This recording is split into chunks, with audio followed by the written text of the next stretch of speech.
Folks on the line, I understand we got Mr. Michael Brown with us. Michael, how's it going, sir? I'm doing great. How you doing, Paul? I'm doing good, man. Good to talk to you again, Michael. For those of you who don't know, Michael Brown is the chairman of the Randolph County Republican Committee. How are things going with that?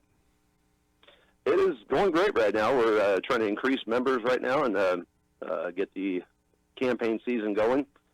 Definitely interested in anybody that's interested in coming to see us. We are located in Pocahontas, Arkansas.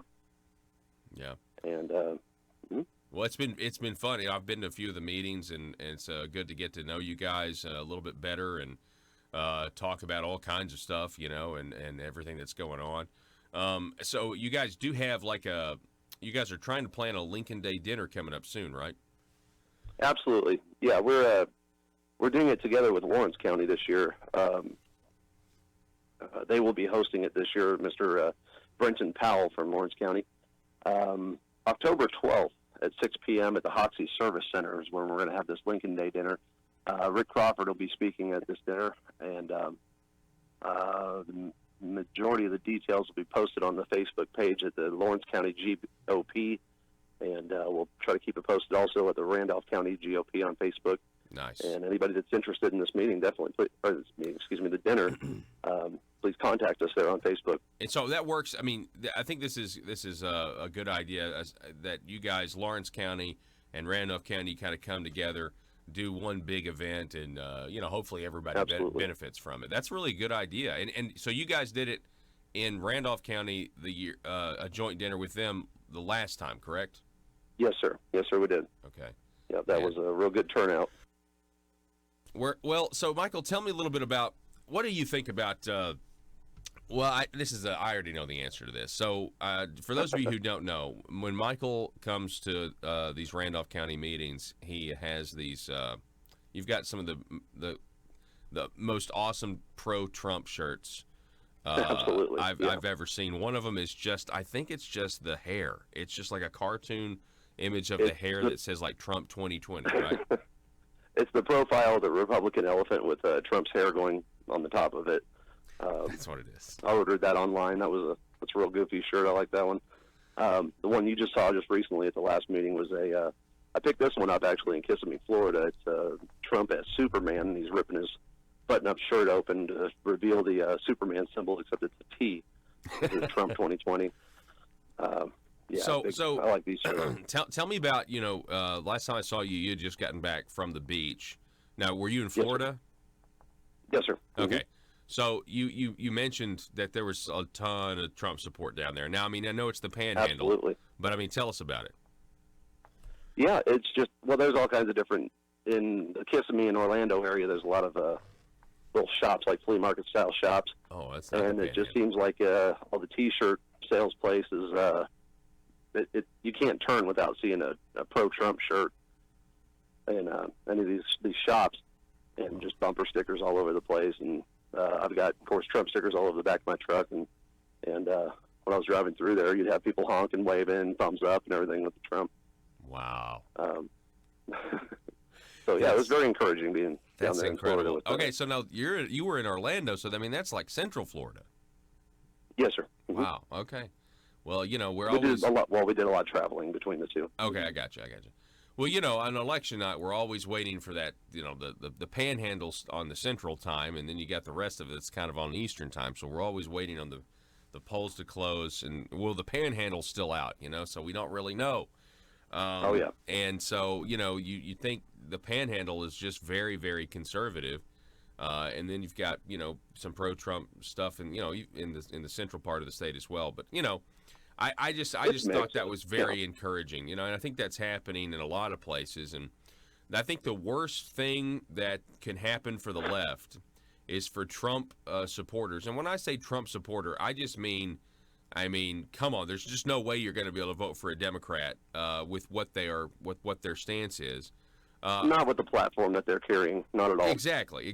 But I think the worst thing that can happen for the left is for people that are sick of the left and want to reject their message to realize they're not alone in places like Oregon or, Washington State or places like that.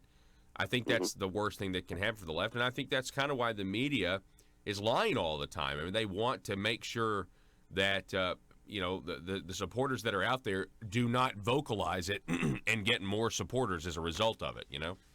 Absolutely. They're trying to demean the people with calling them deplorables, calling everyone racist, calling names constantly, and just trying to beat people down into believing what they believe. Yeah. Okay. Well, if you had to pick one thing that you liked most about the president, Michael Brown, what do you think it would be? Quite honestly, I respect his honesty. He flat out said he was going to do something. He's going to do it. He's going to do it. He knows the business aspect of it. Everyone's worried about a recession right now. I think it's not going to happen personally.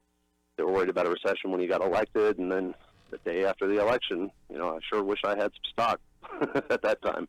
The financial aspect of it, the economy's booming. Yeah. I remember the day it hit 25,000. I remember the day it hit 26,000. You can't ask for a better economy right now, especially with the unemployment rate being so extremely low and GDP being so high. I like the fact that he's just blunt and honest about it, the things he's doing. It's almost so I can't help it though. I mean, I'm expecting a recession just because everybody else is wishing for it, or at least the left is hoping that it happens, because now the only thing they've got now is fear, and they're trying to make people afraid, and maybe I'm I'm succumbing to that. But knowing what I know about the Fed and everything else, and how the Fed tries to say that it's not political, but it really is political, and oh, absolutely, they believe they can control the economy like we control the thermostats in our homes. Like I don't put it past them to do something to intentionally make the economy tank so that the president's more vulnerable. Absolutely. And I don't know. Go ahead. Sorry. If they were going to, in my opinion, they would have done it by now, though. I mean, they've definitely tried. Mm-hmm. It's definitely been tried with raising interest rates constantly, and the fear over the international issues. I believe they tried. They tried to bottom out our economy, but it isn't working. The people aren't falling for it. I hadn't thought about that. I don't know, though. I don't know. I'm thinking like, the volatility that we kind of saw on, a couple weeks ago, which, we're still looking at these headlines. Some people think it was a dry run for this time next year, because if it were to happen this time next year, I mean, it would be ideal. It would be right there in the American psyche, where people, and it would give something, for the media to, to holler about. So I don't know. Mm-hmm. But I mean, it was a hard hit. Yeah. Yeah, I think it was a hard hit, but go ahead. Even when it bottomed out, it was still at pretty high numbers if you really think about it, though. Yeah. I mean, look at the day before elected compared to this hit that we had just recently. It was still a pretty high number, really. Mm-hmm. Yeah, that's a good point. That's a really good point. Well, Michael, I appreciate you coming on. We're talking right now with the Randolph County Republican GOP chair. Or that was kind of redundant. Republican GOP. Tell us real quick, Michael, one more time.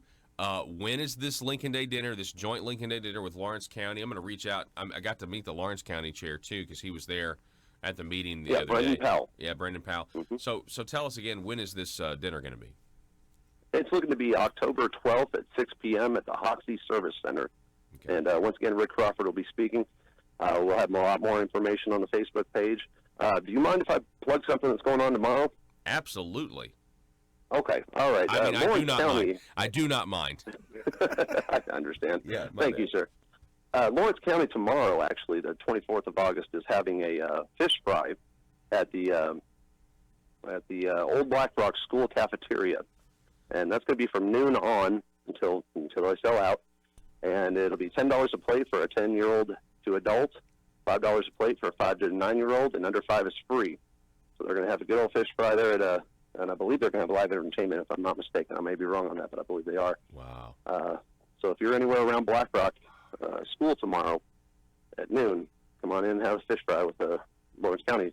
That's fantastic. I mean, who doesn't love catfish? Is it catfish, or is it, dare I say? I believe so, yes, sir. Okay, I better say. I was like, is it crappie? Because if it's crappie, you guys got to go. You guys need a bigger boat, You guys got to, because I've had crappie once in my life. Oh man, that's just once. Some good stuff. The filet mignon of the the water, I would say. Yes, sir. All right. Well, Michael Brown, we appreciate it, sir. I hope everybody comes out. Yeah, tomorrow, Black Rock Catfish Fry, and it's a fundraiser, for Lawrence County. So, yeah, definitely turn out for that. Michael, I appreciate it, sir. Thank you so much. Hey, Paul, thank you for having me on, sir. All righty. Michael Brown, everybody.